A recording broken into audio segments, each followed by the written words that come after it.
Éviter la chute chez la personne âgée comporte finalement deux volets de prise en charge.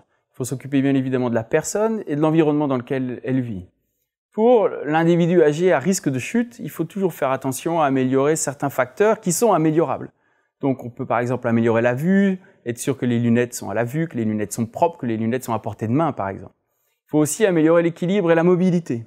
Donc améliorer l'équilibre, ça passe par, dès qu'on a des troubles de l'équilibre ou des vertiges en changeant de position par exemple, il faut consulter son médecin. Peut-être qu'on a un problème de pression artérielle, peut-être qu'on a des effets secondaires des médicaments, peut-être aussi qu'on commence à se déconditionner, qu'on commence à manquer de force dans les jambes.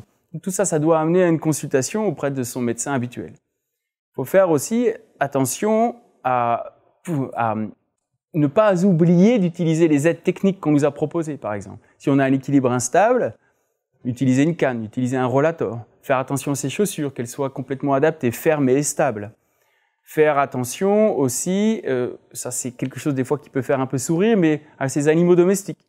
Si on a un gros chien à la maison et qui vient nous faire un câlin quand on rentre des courses, il y a un fort risque qu'il nous projette par terre avec des conséquences des fois qui peuvent être gravissimes.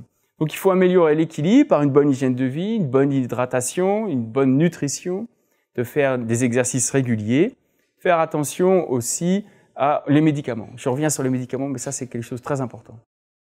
En ce qui concerne l'aménagement du domicile, il s'agit de faire attention à des petites choses qui peuvent paraître un peu bêtes, mais qui sont très importantes. Donc, éviter tout fil électrique qui dépasse, bien fixer les tapis au sol, avoir une rampe à laquelle on peut s'accrocher dans les escaliers, faire en sorte d'avoir des tapis antidérapants dans la douche, par exemple, avoir des rangements qui sont accessibles, qui ne nous mettent pas en danger, de faire attention qu'il n'y ait pas de zone d'ombre, que les ampoules électriques soient changées, qu'on puisse voir d'une manière correcte pour éviter tous les obstacles.